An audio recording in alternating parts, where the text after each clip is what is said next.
मतदान झाल्यानंतर पुण्यात काही ठिकाणी विजयाचे फ्लेक्स लागलेले आपल्याला पाहायला मिळाले। त्यामध्ये खडकवासला मतदारसंघात राष्ट्रवादी तुतारीचे उमेदवार सचिन दोळके यांचे देखील विजयाचे बॅनर लागले आणि आज सकाळी त्यांनी मतदाराचे आभार मानले। नेमका एवढा विजयाचा विश्वास आणि आज मतदारांचे आभार या सगळ्या पार्श्वभूमीवरती या सगळ्या केलेल्या कार्याबद्दल आपल्याला काय वाटतंय? विजय झालाय का तुमचा? विजय झाला हा नागरिक ठरवत असतात आणि त्या ठिकाणी तुम्ही जर बघितलं असेल तर मोठ्या प्रमाणामध्ये नागरिक कालपासून जो उत्स्फूर्तपणे त्या ठिकाणी प्रतिसाद देत होते, हस्तांदोलन करत होते, गाळाभेट करत होते, कार्यकर्त्यांना विचारपूस करत होते आणि विनिंग सिम्बॉल दाखवत होते आणि संपूर्ण जी यंत्रणा होती ती आपल्या कार्यकर्त्यांनी ताब्यात घेतली होती आणि ते कार्यकर्ते शिवसेनेचे उद्धवसाहेब ठाकरे गटाचे असतील, राष्ट्रवादी काँग्रेस पवारसाहेब गटाचे असतील आणि काँग्रेसचे होते।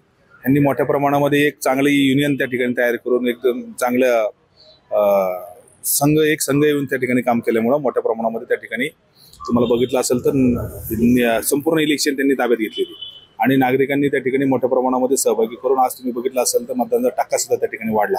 शेवटच्या मतदारापर्यंत त्यांनी पोहोचायचा प्रामाणिक प्रयत्न केला आणि त्या प्रयत्नाचं कौतुक करण्याकरता कालचे उत्सव साजरे झाले। काल फ्लेक्स लागले, उत्सव साजरे केला म्हणून आज तुम्ही मतदारांचे आभार मानले, काय म्हणून मानले? की विजय केल्याबद्दल मानले की काय मतदान केल्याबद्दल? विषय असा आहे की हे लोकशाहीचा उत्सव आहे आणि ह्या उत्सवामध्ये आपण सर्व पक्ष जे असतो ते मोठ्या प्रमाणामध्ये नागरिकांना आवाहन करत असतो की तुम्ही मतदानाला बाहेर या आणि बाहेर ज्या वेळेला मतदार बाहेर येतात, मतदान करतात, दुसऱ्या दिवशी कोणी जात नाही त्यांचे आभार मानायला।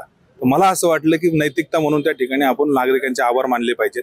म्हणून करता मी सकाळीच रोडवरती उतरून त्या ठिकाणी जाणारे जे कामावर जाणारे जे नागरिक होते त्या नागरिकांचं रोडवर उभं राहून त्या ठिकाणी आभार मानत होतो की तुम्ही काल मोठ्या प्रमाणामध्ये मतदानाला खाली उतरले, त्याबद्दल तुमचे सगळ्यांचे आभार।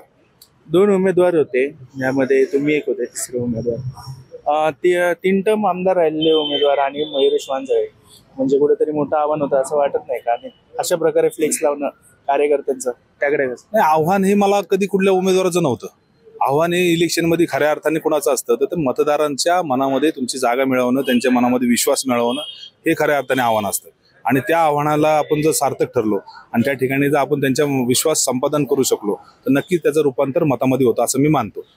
त्याच्यामुळे आव्हान हे मतरूपी आशीर्वाद मिळवण्याकरता नागरिकांच्या मतदारांच्या मनात तयार करायचं असतं आणि त्यांचं जे आव्हान हे खऱ्या अर्थाने आव्हान आहे की आपली बाजू त्या ठिकाणी मांडून त्याचं रूपांतर आपल्या मतामध्ये कन्वर्ट करायचं असतं।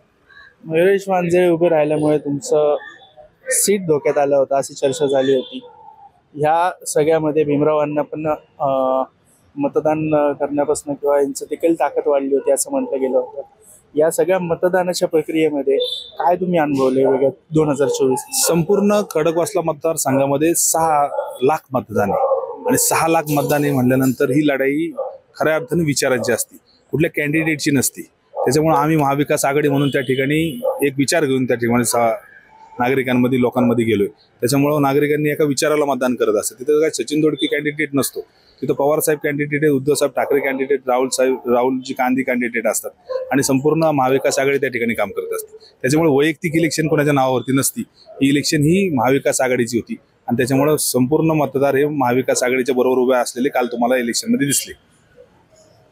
म्हणूनच आपण पाहिलं की मतदान प्रक्रिया पार पडल्यानंतर खडकवासला मतदारसंघात मोठ्या प्रमाणात सचिन दोळके यांची फ्लेक्सबाजी झाली होती। आज देखील त्यांनी मतदारांचे आभार मानले। मात्र उद्याच एक दिवस राहिलेला आहे निकाल स्पष्ट होण्यासाठी। बॅनर तसेच राहतील का, ते काढावे लागतील किंवा वेगळा काय निर्णय येईल का, त्यांच्या बाजूने कौल येईल का, हे देखील पाहणं आता महत्त्वाचं असणार आहे। पुण्याहून मी आदित्य भवार, महाराष्ट्र टाइम्स।